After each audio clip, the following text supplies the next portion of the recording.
Hey hi everyone, good morning and welcome back to my YouTube channel. তো আগের বছরের মতনই এবছর রথযাত্রার আগের দিন থেকে আমি ব্লগটা স্টার্ট করলাম। আশা করি তোমাদের আজকে এই ব্লগটা ভালো লাগবে। যাই হোক, সকালবেলা রেডি হয়ে দোকানে এসে এনাদের দর্শন ছাড়া তো আমার দিনটাই শুরু হয় না।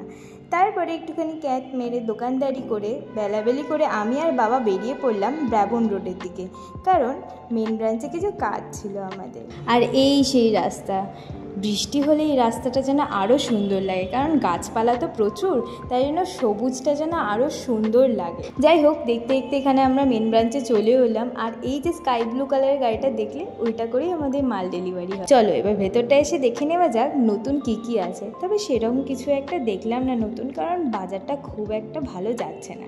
যাই হোক, এখানে পেয়ে গেছি আমাদের ম্যানেজার অর্থাৎ দীনেশজির ফোন, কারণ ফোনটা একটুখানি গন্ডগোল হচ্ছিল। যাই হোক, আমার বাবার জন্য আমিও একটু আধটু ফোনের কাজ শিখে গেছি, তাই জন্য ফোনটা সারিয়ে দিতে পেরেছিলাম। তো চলো এবার বাড়ি যাওয়া যাক। ওই তো দেখো বাবা যাচ্ছে, আর একজন লাড্ডু নিয়ে যাচ্ছে।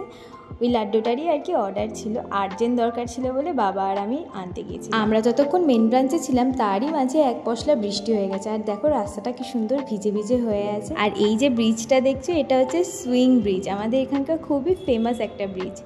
যাই হোক, এখানে দেখো মালটা কিভাবে আমি যে নিয়ে আছি, খুব কষ্ট হয়েছিল, কারণ এখানে 10 কিলো লাড্ডু আছে বলে কথা।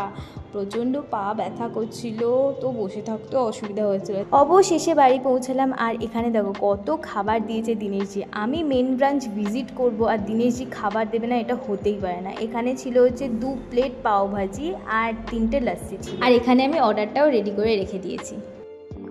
Again good morning. আজই হচ্ছে রথযাত্রা। দিনটা শুরু হলো প্রসাদ পেয়ে, কারণ আমাদের এই দোকান কলোনিতে দুর্গাপুজো হয়। এটা হচ্ছে 2য় বর্ষ, আর এখানে খুঁটি পুজো হয়ে গেছে। মেলা মানেই জিলিপি। আর এই দেখো আমাদের সামনের দোকানে জিলিপি ভাজা শুরু হয়ে গেছে।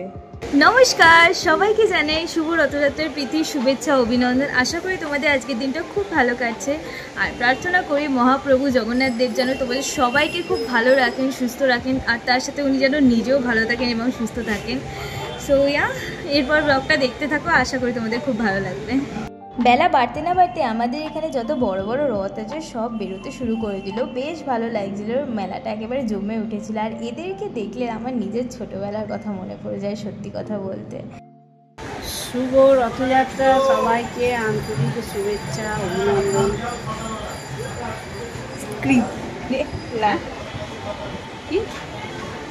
সেই কেমন শুভ রথযাত্রা শিখিয়ে দেওয়া,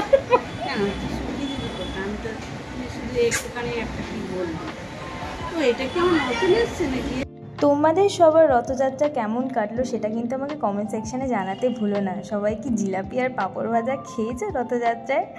আমার তো খাওয়া হয়নি, পরে খেয়েছিলাম আর কি।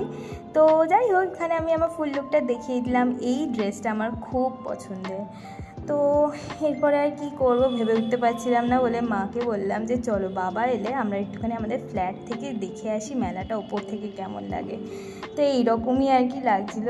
যাই হোক, আজকের মতো ব্লগটা এতটাই। আশা করি তোমাদের ভালো লেগেছে। দেখা হচ্ছে খুব তাড়াতাড়ি নেক্সট একটা ব্লগে। ততক্ষণের জন্য টাটা, বাই।